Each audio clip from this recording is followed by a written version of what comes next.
చంద్రబాబు నాయుడు గారు లాంటి ఒక అద్భుతమైన వ్యక్తిని తీసుకెళ్లి జైల్లో పెడితే దిక్కుమొక్కు లేకుండా అప్పుడు అందరూ అనుకున్నారు చాలామంది ఈ విధానంలో మార్పు రావాలి, అర్హత ఉన్న వాళ్ళు రాజకీయాల్లో పైకి రావాలి తప్ప కులాల్ని బట్టి కాదు అని చెప్పి ఒక మంచి నిర్ణయం తీసుకున్నారు. కాబట్టే మన చంద్రబాబు నాయుడు గారు అంత అఖండ విజయాన్ని సాధించారంటే దానికి కారణం ఒక కమ్మవారు మాత్రమే వేశారు. ఆ ఓట్లు అందరూ వేశారు, అన్ని కులాల వాళ్ళు వేశారు, అన్ని మతాల వాళ్ళు వేశారు, అన్ని అందరూ కూడా వేశారు. కాబట్టే అంత అఖండమైన విజయాన్ని సాధించాం.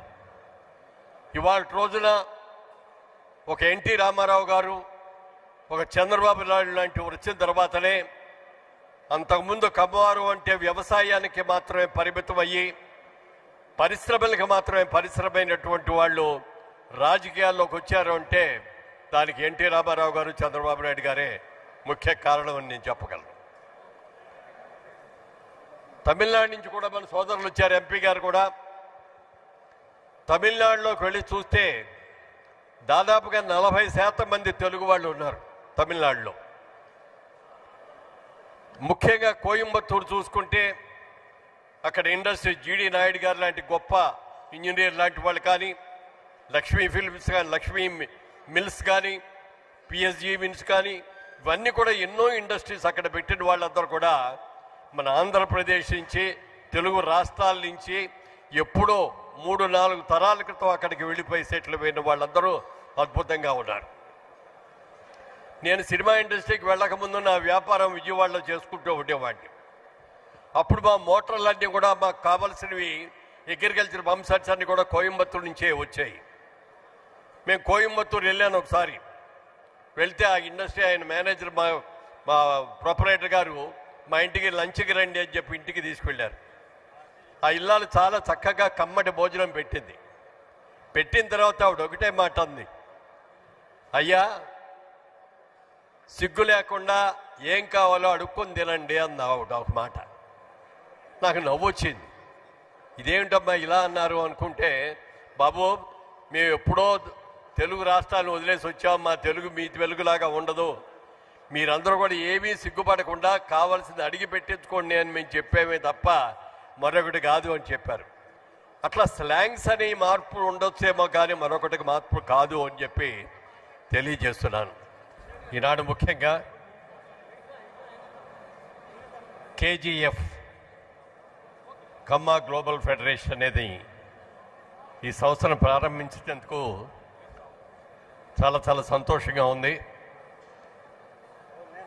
కుసుమ్ కుమార్ గారిని మనస్ఫూర్తిగా అభినందిస్తున్నాను. ఒక మంచి ఆలోచన. ఎన్నో దేశాల్లో ఎన్నో రాష్ట్రాల్లో కమ్మ సంఘాలు ఉన్నాయి, కానీ ఇవన్నీ కలిపి ఒక కూటమిలాగా కలిసి రావడం అనేది మంచిది అని ఆలోచనతో చేశారు. దీన్ని ఇంకా సక్రమంగా వినియోగించుకుంటే రాబోయే రోజుల్లో మన బలం ఏమిటో, మన స్ట్రెంగ్త్ ఏమిటో, మన అవకాశాలు ఏమిటో కూడా అందరికీ తెలియజేయడానికి అవకాశం ఉంటుంది. ఇందాక రేవంత్ రెడ్డి గారు అన్నట్టుగా ఎక్కడ పాటి మట్టి ఉంటుందో, ఎక్కడ నీటి వస్తుంటుందో అక్కడ కమ్మవాడు ఉంటాడని చెప్పే మాట 100కి 100 పాళ్ళు నిజం. ఏ దేశంలో అయినా సారవంతమైన భూమి ఉంది, నీటి వసతి ఉంది అంటే అక్కడికి వెళ్ళి కష్టపడి పనిచేసి పంటలు పండించేటువంటి గొప్ప తత్వం ఎవరికి ఉంది అంటే కమ్మవారికి మాత్రమే ఉంది. ఒకానొక సందర్భంలో తానా మహాసభలు జరిగినాయి అట్లాంటాలో. ఆ రోజున రామోజీరావు గారిని కీనోట్ స్పీకర్గా అక్కడికి ఇన్వైట్ చేశారు. అప్పుడు రామోజీరావు గారు ఒక మాట చెప్పారు, మన ఆంధ్రదేశం నుంచి బాగా చదువుకొని డాక్టర్లుగానో, ఇంజనీర్లుగానో, ప్రొఫెసర్లుగానో, వ్యాపారస్తులుగానో బయటకు వచ్చిన వాళ్ళు చాలామంది ఉన్నారు అమెరికాలో. ఇక్కడ చాలామంది సభలో డాక్టర్లు ఉన్నారు కాబట్టి ఈ డాక్టర్లకందరికీ నేను ఒక ఛాలెంజ్ చెప్తున్నాను. నేను ఒక వ్యక్తిని తీసుకొచ్చి ఈ వేదిక మీద నిలబెడతాను. మీరు ఏ వైద్య పరీక్షలు చేస్తారో చేసి అతను ఏ కులంలో పుట్టాడు, ఏ మతంలో పుట్టాడు అనేది చెప్పగలరా అని అడిగారు ఆయన. ఎందుకంటే పుట్టుకతో ఎవరు ఏ కులంతోనూ పుట్టం, ఏ మనకి పెరిగేటప్పుడు మనకి కుటుంబ వాతావరణం బట్టి మన కులం అనేది వస్తుంది. ఈ కులాలు అనేవి కూడా మనం చేసే పనులు బట్టి కొంత విభజన జరిగిన తర్వాత వచ్చిన ఈ కులాలు. ఏ కులమైనా ప్రతి కులాన్ని ప్రతి వాళ్ళు కూడా అభినందించడం తప్పులేదు. కానీ ఇతర కులాల్ని వాడిని దురభిమానంతో చూడటం మాత్రం కరెక్ట్ కాదు. అందరూ బాగుండాలి, అందులో మనం కూడా ఉండాలని మనం కోరుకోవాల్సిందే తప్ప ఒకరి మీద ఒకరు ద్వేషభావంతో మాత్రం ఎట్టి పరిస్థితుల్లో ఉండకూడదు. గతంగా చూసుకుంటే గత 5 సంవత్సరాలుగా ఆంధ్రప్రదేశ్ రాష్ట్రంలో ఎక్కడికి వెళ్ళినా జరిగే పరిస్థితులు మీకు అందరికి కూడా తెలుసు. ఏమేమి జరిగినాయో, ఎంతమంది ఎన్ని ఇబ్బందులు ఫేస్ చేశారో కూడా తెలుసు.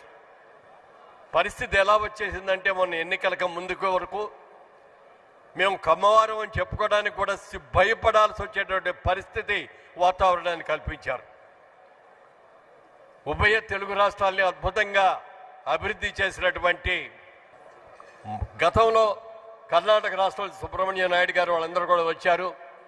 బెంగళూరులో ఒకసారి కమ్మ మహాసభ జరిగింది. అక్కడ ప్యాలెస్ గ్రౌండ్స్లో చేశారు. ఎంత అద్భుతంగా చేశారంటే మాట్లాడు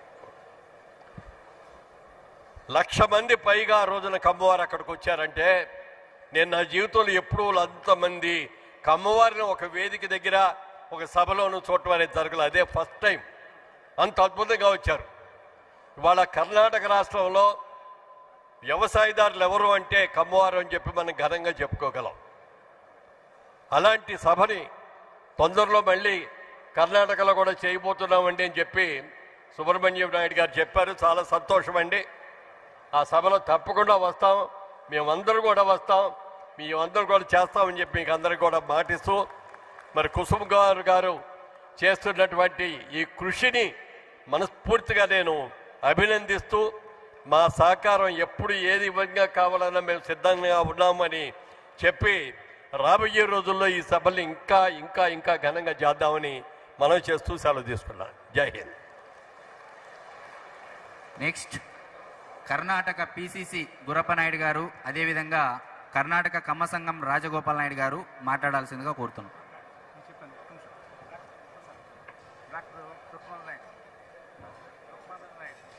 డాక్టర్ రుక్మానంద నాయుడు గారు వేదిక మీదకి రావాల్సిందిగా కోరుతున్నాం.